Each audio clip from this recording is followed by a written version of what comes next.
Dubai has one of the most recognizable skylines in the world, thanks to its groundbreaking architecture. It's a hotbed for diversity and creativity.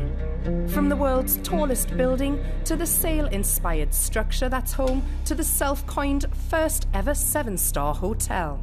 Some of the world's best architects have been drawn to Dubai for decades, shaping the landscape that has become the city we see today. They include someone at the very top of their game, Danish-born architect Janus Rostock, the man behind the Dubai Opera House. Janus, thank you so much for joining us today in what must be the crowning jewel in Dubai architecture, the Dubai Opera House.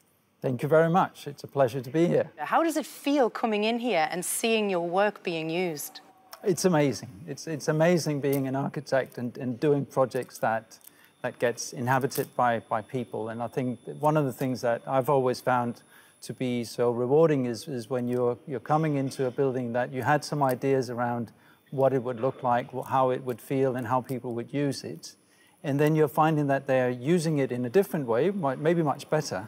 And I think to me that's really the essence of what we do, is that we set the scene for life to happen, and life cannot be predicted.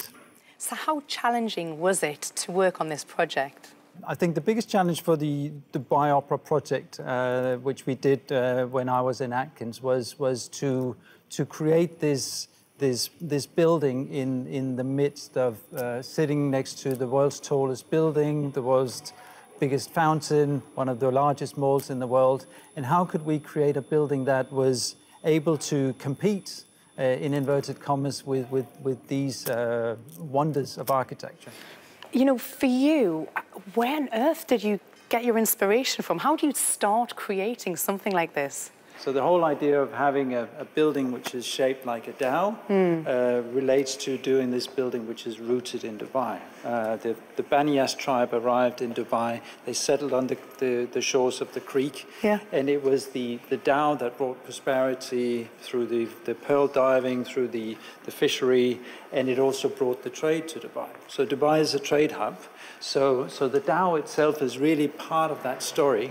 And it turned out one of our clients' father was a dhow builder, the other one's father was a dhow skipper. So in that sense, it was something which was deeply rooted in the Emirati culture. There is such a strong identity here in Dubai. The skyline is world famous. You know, why do you think the architecture here is so outstanding? I think Dubai is interesting in the sense that it's a playground, it's a sandbox for many architects. It allows us to test different ideas. There are few limits in terms of imagination. We still have budgets we have to live up to. We still have constraints in that sense. But it's really, our imagination is the limit in terms of what we can do.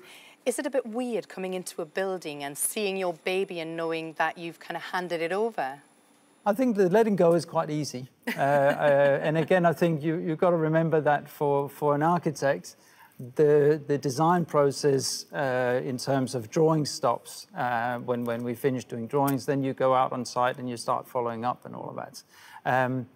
But you have more children, so you have more new projects that you're starting to work on. So take me right back to the beginning. Why did you want to become an architect and get into this industry? I knew I wanted to be an architect from the age of eight.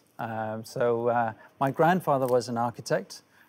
He wasn't practicing architecture anymore. He was a CEO of the architecture company that he used to work for. But that gave me an interest in architecture, saw how things were built. So what was it that attracted you to Dubai? What is different about doing what you do here? I think Dubai is amazing in terms of its location in the world. So I think if you look at it, 2/3 of the entire world's population is living within an 8-hour flight from here. We are all minorities. Even the local Emiratis are almost minorities in their own country.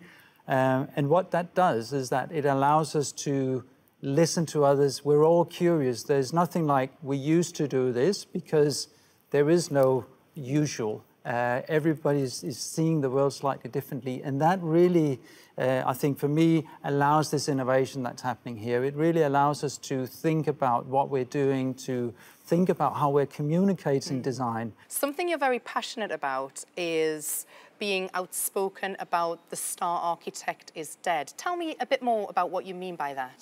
I get a lot of credit for the work that the teams that I've been working with are doing. So for me, architecture is a team sport. It's really about the whole team. I can only do what I do because I'm working with brilliant people. So for me, that's why I'm saying the star architect is dead. With the amount of different materials, the technology, the complexity of the world today, you need to work in big teams that has a number of different skill sets. As you say, Dubai is a melting pot. How easy a transition was that to make coming from Europe to the Middle East? I think we're quite adventurous. So in that sense, it was, in 2005, Dubai was different to what it is today. It was a mega construction site. So there were cranes everywhere, lots of dust. And in that sense, a little more like the Wild West. Today, what you're seeing today is a toned-down version of what Dubai was when we came here. That being said, it was still a place that attracted us. Really nice people, very, very interesting projects, and amazing opportunities for an architect to test the skills that we'd learned back in Europe. Dubai Harbour, Al Kifaf Centre, Blue Waters Island and Dubai Creek Harbour are just some of the other standout projects Janus has been involved in. Very often these projects take on a life of their own. So we might start it, somebody else might pick it up, we're picking up where somebody else left off. So all of these projects are amazing in terms of how they've changed the face of Dubai and how they will be changing the face of Dubai in the future. Finally, tell me about a hidden gem here in Dubai. You know, it can be a secret place, somewhere you've been, an experience. I'm a vivid coffee drinker, so I really like coffee. And Dubai has now become the mecca for small boutique coffee shops. And I think that's one of the things that I can really recommend here, is that finding those special places to go and have a really good cup of coffee. Well, I bet you need a lot of coffee with all those ongoing projects. So Janus Rostock, thank you so much for joining us today. It was a pleasure. Thank you. As the sun sets over the Dubai Opera House and we say goodbye to Janus, his mark on Dubai's aesthetics remains very much embedded in the fabric of this city.